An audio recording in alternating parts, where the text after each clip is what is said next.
তৌফিক ইল্লা বিল্লাহ। আলোচনা শুরু করুন।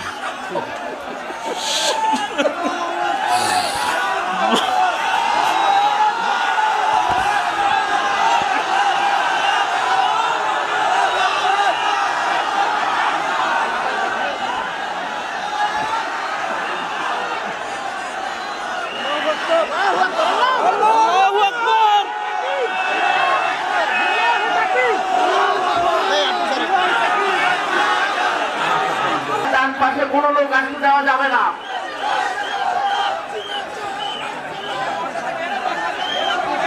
সম্মানিত সুধী মণ্ডলী, তৌহিদি জনতা, আপনাদেরকে বিনীতভাবে বলছি, আপনারা দয়া করে বসে পড়ুন। আপনারা দয়া করে বসে পড়ুন। মিডিয়ার ভাইদেরকে বলছি, দেখাবে উযকুর ইসমি ফি তাহাজ্জুদি। ইনশাআল্লাহ। আনতে কামান বারাকাল্লাহু ফিক। জোয়ারিয়া সহ সবাইকে আদর। সম্মানিত উপস্থিতি, আর আমার প্রিয় ডক্টর মিজানুর রহমান আজহারি, 12 বছর আগে ওর এলাকায় গিয়েছিলাম আমি। ও তখন কোরআন তেলাওয়াত করেছিল। তো কোরআন তেলাওয়াত শুনে আমার ভালো লেগেছে। আমি বললাম এদিকে আয়। আমার এটিএনের একটা ছোট্ট কার্ড ছিল, ওটা দিলাম তাকে, বললাম দেখা করবি এটিএন। গেছে। যাওয়ার পরে আমার আলোচনার আগে দিয়ে একটু আলোচনা রেকর্ড করে টেলিভিশনে ছেড়ে দিলাম। সেই তার হাতে সবক। আজকে আমার মিজানকে আল্লাহ কবুল করুন। মিজানের সুন্দর আলোচনাকে আল্লাহ আমাদের আমলের তৌফিক দান করুন। প্রাঞ্জল ভাষায় অত্যন্ত চমৎকার ভঙ্গিতে কথা বলে, ছোট্ট ছোট্ট সেন্টেন্সে।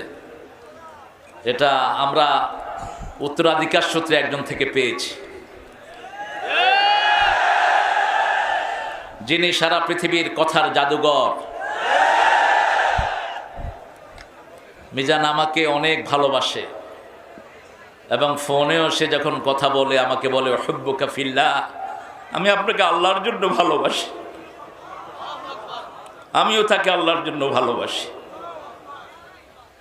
অনেক দিনের বেদনা ছিল ওর একটু দেখা হোক, আমারও ছিল তাই। এই জন্য দুইজন একজন আরেকজনকে দেখে শান্ত থাকতে পারলাম না। এটাই আমাদের মোমেনদের পরিচয় হওয়া উচিত।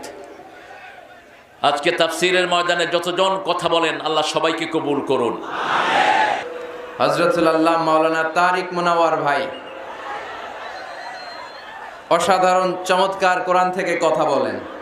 যাদেরকে দেখে দেখে আমরা কথা শিখেছি, যাদের অনুপ্রেরণায় এই কোরআনের ময়দানে আমরা এসেছি, তাদের মধ্য থেকে অন্যতম